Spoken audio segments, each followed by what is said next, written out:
à tous, on se retrouve pour une nouvelle vidéo. Cette fois-ci, les présentations. La dernière fois, je vous ai parlé en gros un petit peu de notre nouveau projet de chaîne YouTube et de son pourquoi et de son comment. Alors aujourd'hui, nous allons un peu plus nous présenter. Voilà, donc moi je suis la maman de 4 enfants, dont le petit dernier est atteint d'une maladie rare, la maladie de Pompe.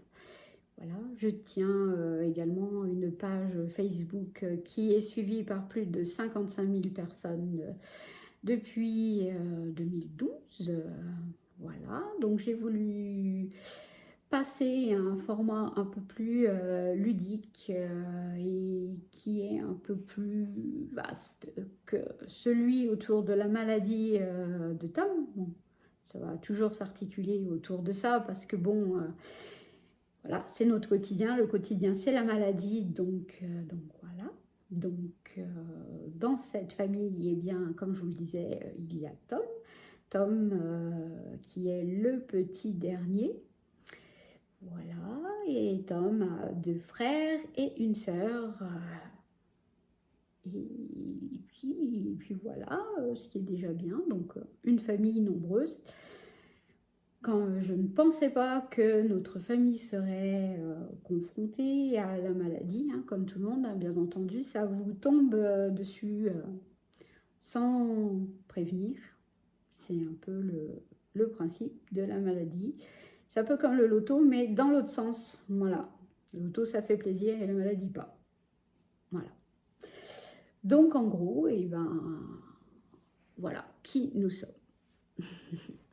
Donc, nous allons faire des vidéos qui s'articulent autour de la maladie de Tom, puisque notre quotidien à tous gravite autour de ça. Toute notre organisation de la famille s'organise autour de Tom. Voilà. Toutes nos adaptations, tout, nos sorties, nos repas, tout était articulé par rapport à la maladie de Tom. Donc dans une autre vidéo, je vous présenterai la maladie de Pompe de Tom, de quoi il s'agit, parce que bon, qui dit maladie rare, et ben voilà, dit à peu près cas unique, et puis il faut absolument planter un petit peu le décor et vous dire de quoi il en résulte pour comprendre un petit peu pourquoi notre quotidien se passe comme ça et pas autrement. Pourquoi on a fait ce choix de rester auprès de notre enfant, en fait un choix qui n'était pas trop un choix, vous verrez au fil des vidéos. Ouais. Ceux qui nous connaissent à travers Facebook connaissent un petit peu notre histoire par cœur. Et ça permettra pour ceux qui nous connaissent déjà de mettre plus une voix et un visage sur un nom et sur des écrits. Parce que bon, j'ai l'habitude de vous raconter notre quotidien sous forme de texte. Donc, ce qui est un petit peu moins vivant, puisque bon, il faut choisir ses mots, il faut essayer de faire assez court, et puis d'avoir toujours le mot assez percutant. Bon, là, en vidéo, ça laisse un peu plus, c'est un peu plus vivant, donc avec, écoutez, voilà, des blancs, la langue qui fourche, voilà, une conversation normale de la vie de tous les jours, chose qu'on ne peut pas avoir à l'écrit, parce qu'à l'écrit, vous ne pouvez pas avoir de blanc, laisser comme ça un intervalle libre et que vous remplacez par ce que vous voulez. Donc, il faut quand même une certaine fluidité, hein, même si même en vidéo aussi c'est pareil, hein, on ne va pas non plus mettre des mots en mode aléatoire, il faut quand même une certaine cohérence, mais voilà, ça laisse quand même une liberté de parler de plus de choses que ça. Donc, comme je l'avais dit dans la précédente vidéo, bien entendu, on va continuer à conserver la page Facebook, hein, puisque on y tient. Voilà, les gens aussi tiennent aussi à ce format, ce que je comprends, hein. Donc, nous allons quand même le garder, hein. Ça, c'est sûr, on ne reviendra pas dessus. Malgré toutes les hésitations, comme on a dit, qu'on avait eues, hein, il n'y a pas de souci. Voilà. Et donc, maintenant, nous allons passer à ce format vidéo où nous allons aborder un petit peu notre quotidien à la semaine, déjà dans un premier temps, et plus revenir sur des épisodes de notre vie qui ont été marquants pour nous, voilà, sous forme de story time ou de petites vidéos qui pourraient parler d'un sujet plus précis que, voilà, donc ça sera un peu plus vivant. Voilà, donc notre famille se compose comme ça. Donc mon mari et moi avons fait le choix de mettre nos carrières professionnelles en suspens parce que la maladie de Tom nous demande une surveillance vitale. Et quand je dis vitale, c'est pas, voilà, c'est pas un mot pris comme ça au hasard. C'est vraiment ce qu'il en est, quoi. Donc, nous avons dû arrêter nos carrières professionnelles pour nous occuper de Tom jour et nuit. Voilà. Donc, en fait, en gros, pour schématiser, pour résumer la situation, nous faisons le travail d'une équipe de réanimation, voilà, parce que Tom est sous assistance respiratoire, donc et il a quand même pas mal de handicaps liés à sa maladie, donc nous devons nous occuper de lui jour et nuit, voilà. Donc si vous savez un petit peu ce que c'est que la ventilation invasif, donc c'est-à-dire que Tom est sous respirateur et a une trachéo. Voilà. Donc c'est des soins qui sont vraiment vitaux et des soins qui ne peuvent pas être prévus. Donc ces soins peuvent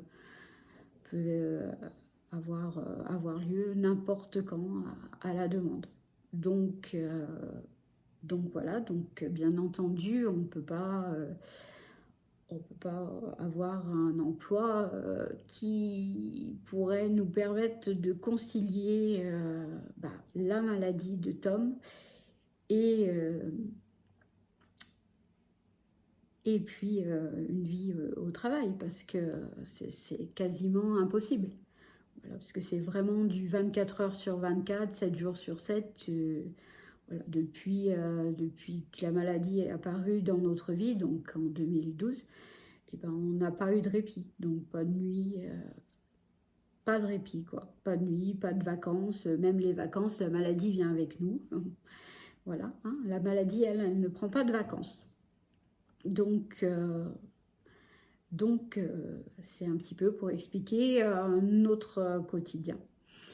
Donc, je devance les questions. Certains nous diront, mais il existe des centres, des choses. Oui et non. En fait, nous avons fait, nous, le choix de nous occuper de Tom à temps plein. Voilà. Parce que, déjà, Tom, il y a cette notion de vie qui est assez courte, entre guillemets. Bon, après, bien qu'on ne puisse pas donner de pronostic, parce que nous, quand Tom est tombé malade, les médecins nous ont donné une espérance de vie, on nous a dit, voilà, il ne dépassera pas les 18 mois, voire les 2 ans, ça sera le grand maximum. Tom fêtera ses 13 ans au mois de novembre. Voilà, donc les pronostics du corps médical sont souvent à prendre avec des pincettes. Voilà, donc mais on a toujours cette épée de Damoclès au-dessus de la tête qui fait que, malheureusement, la maladie peut décider que tout s'arrête comme ça en une fraction de seconde. On a déjà eu des épisodes qui aurait pu sonner la fin, malheureusement. Donc on sait que trop que ça peut vous tomber dessus comme ça, n'importe quand. Donc nous, on a fait le choix de nous occuper de Tom, voilà, pleinement, et de profiter de chaque seconde qui passe avec lui. Voilà. Parce que chaque seconde est quelque chose de très précieux. Moi, je dis toujours qu'avant d'avoir Tom, je connaissais pas le prix de la vie, en fait. En fait, on a l'impression que la vie, c'est là, c'est long, ça va durer une éternité. Et en fait, ça passe en un claquement de doigts, en fait. C'est un petit peu le truc qu'auquel on ne pense pas tout le temps. Et ben, la maladie nous l'a rappelé, nous on se l'est pris en pleine figure. Donc voilà, nous on veut profiter de chaque seconde en famille, tous, voilà, de se dire, parce que là on est conscient que les années qu'on vit là, c'est les meilleures, c'est sans doute les meilleures. Le pire nous attendra, c'est certain, mais en attendant, nous on veut vivre pleinement tout ça. Donc, nous ne voulons pas que Tom soit placé dans un établissement. Bon, voilà. Déjà, en plus, des établissements qui pourraient recevoir Tom, parce que Tom nécessite des soins particuliers, c'est-à-dire que, en fait, si Tom était pris dans un établissement, il faudrait qu'il y ait les mêmes conditions qu'une réanimation. Voilà, c'est-à-dire un scope central qui puisse le surveiller jour et nuit. Et une équipe médicale qui va avec, bien sûr, prête à intervenir au moindre petit accident, à la moindre alerte. Voilà. Donc, des établissements comme ça, en France, d'après nos recherches, il doit y en avoir 2 ou 3, pas plus. Vers chez nous, il y en avait un, on l'a tenté en séjour de répit. Je reviendrai dessus, je ferai une vidéo dessus, comment ça s'est passé, mais l'expérience a été désastreuse. Ça a été une catastrophe, autant, pour Tom surtout, c'est surtout pour Tom, hein, bien entendu. Nous, fatalement, ça allait être aussi une catastrophe, c'était voué à l'échec. Bon, on avait lourdement insisté pour nous dire que si on voulait tenir dans la durée, en fait, il fallait qu'on prenne ce répit. Au final, le répit, vous ne pouvez pas l'avoir. En tout cas, pas dans ces conditions. Moi, je ne conçois pas du répit si mon enfant n'est pas là, parce que c'est un souci monstre. Et en fait, encore plus quand ce souci est fondé, quoi. Voilà. Donc, je reviendrai là-dessus dans une autre vidéo, parce que sinon ça serait trop long, il y a tellement à dire dessus. Voilà, donc nous on a fait le choix de s'occuper à plein temps de Tom. Donc c'est au prix de sacrifices, hein. C'est-à-dire que toute la famille fait des sacrifices, mais j'ai envie de dire c'est Tom qui fait les plus gros sacrifices. Voilà, c'est lui qui subit la maladie, donc c'est déjà quand même, la maladie lui impose ce sacrifice-là. Donc nous, on est tous là pour entourer Tom du mieux qu'on puisse. Voilà. Et puis, on essaye de concilier notre vie de famille pour faire des souvenirs à chacun, des souvenirs, voilà, de jolis souvenirs. Donc on essaye de transformer notre quotidien, qui n'est pas toujours facile, en quotidien classique. Voilà, comme tout le monde peut le vivre. Donc notre vie est assez classique, hein, malgré la maladie. Donc voilà. Donc notre petite famille se compose comme ça. Donc les enfants, bien sûr, sont scolarisés. Voilà. Ils ont grandi également avec la maladie, qui n'est pas chose facile. Mais c'est pareil, on va essayer d'en retirer le positif, et il y a beaucoup de positifs. Donc c'est vrai que ça leur a fait voir la vie autrement. On peut dire qu'ils connaissent le prix de la vie. Voilà. Bon, après, ils ont une vie d'enfant comme comme tout le monde.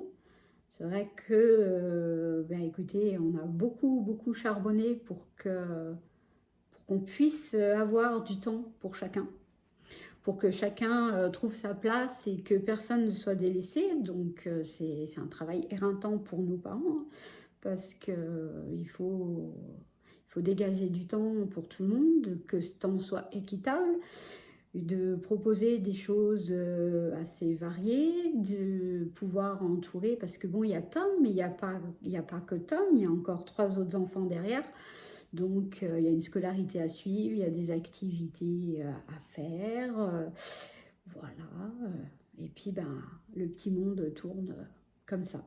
Voilà, donc notre famille est comme ça, voilà. Tout s'articule autour de la maladie, en résumé, mais voilà, c'est quelque chose qui se vit au jour le jour, et puis on veut partager avec vous ce quotidien, ces aventures, voilà, ces petites victoires, ces défaites, bien entendu. Et puis voilà. Je vous retrouverai dans d'autres vidéos pour vous expliquer un petit peu plus que tous ces morceaux d'histoire qui s'imbriqueront les uns dans les autres, voilà, fassent quelque chose de plus limpide. Voilà, parce que bon, ça c'est la deuxième vidéo où je plante un petit peu le décor. J'y vais doucement parce que c'est pareil, je voudrais pas faire des vidéos trop longues non plus. Donc dans une prochaine vidéo, eh bien, je vous expliquerai eh bien, un petit peu plus d'épisodes qui ont marqué notre vie. Voilà. En tout cas, je vous remercie de nous suivre.